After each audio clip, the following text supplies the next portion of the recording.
that the Fulani terrorists are massacring Christians and also some Muslims across Nigeria. They're taking over land from Christians. The Nigerian government is doing nothing to stop it. It's not ISIS and Boko Haram that we need to target. It's the Fulani terrorists. Welcome back to the channel. Today, we are discussing a story that is currently shaking up the internet and the international community. You might have seen the headline making waves on social media. An American missionary is speaking out, and his message is loud and clear.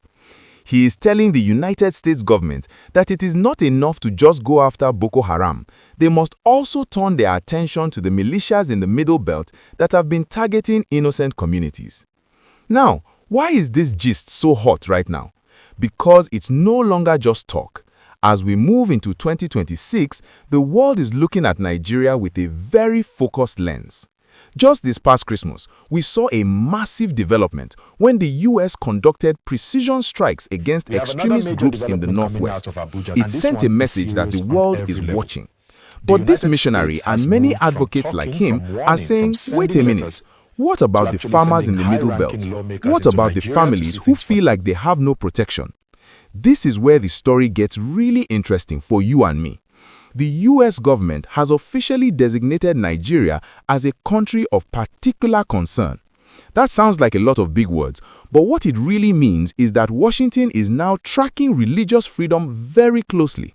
They are looking at the reports of lives lost and villages destroyed, and they are asking our government for more accountability.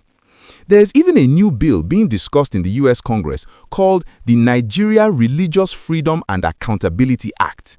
This could mean anything from visa bans for people involved in violence to a total rethink of how the two countries work together on security.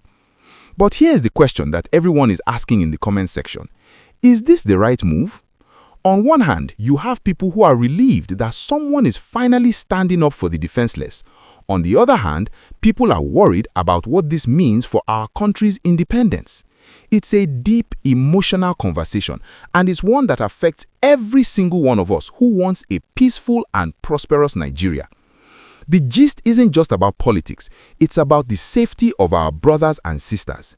Whether you are in Jos, Kaduna, or Benue, the hope is that this international pressure leads to real, lasting peace on the ground so that farmers can go back to their land and children can go to school without fear.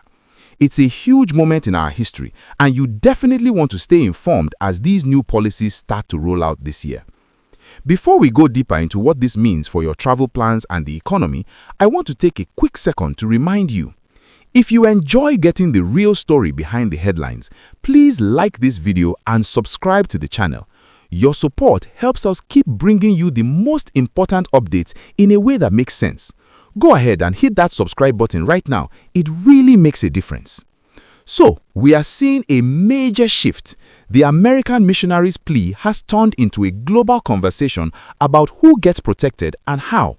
It's a story of faith, security, and the future of our nation. Now, let's get into the part that is making everyone's phone buzz right now, the actual consequences. You see, this isn't just a news story. It's about how your next trip to the airport might look. As we speak, in February 2026, the United States has started enforcing some very tough visa rules. Because Nigeria was placed on that country of particular concern list, the US State Department has partially suspended visa issuance for certain groups. If you're a high-ranking official or someone linked to these security issues, getting a visa just became a mountain to climb. But it's not just the big men at the top. The restricted status means that for regular people, students, businessmen, and families, the screening process has become much more intense. Consular officers are looking at everything from your financial capacity to your background with a magnifying glass. They are using these visa tools to put pressure on the government to act. It's like the world is saying, if you want to enjoy the benefits of global travel, you have to ensure everyone is safe back home. Wait, there's even more to this gist. While this pressure is happening, a top US Congressman, Riley Moore, just finished a fact-finding mission right here in Nigeria. He went to Benue, he went to Plateau, and he sat down with the IDPs, the people who have actually lost their homes. He came out and said something very bold. Destabilizing Nigeria would only make things worse. So while the US is pushing for accountability, they are also trying to find a way to work with our security forces without breaking the country apart. It's a very delicate dance between being a policeman of the world and being a supportive partner. This leads us to the new US-Nigeria Joint Working Group that just held its first meeting in Abuja a few weeks ago. They are literally sitting in rooms together right now, trying to figure out how to stop the violence in the north-central states. The US is offering technology and intelligence, but they are also demanding that our government shows they are punishing the perpetrators. Not just the terrorists we see on the news, but the militias that local communities say are the real threat. So you see, the missionaries' YouTube video was just the spark. Now we have a full-blown diplomatic fire.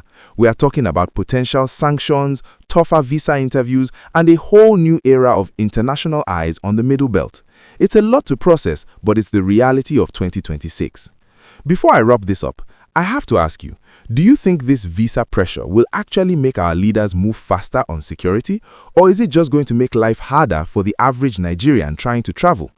I want to hear your voice in the comments. And please, if you found this breakdown helpful, like the video and subscribe to our channel. We're almost at our next big milestone and we can't get there without you.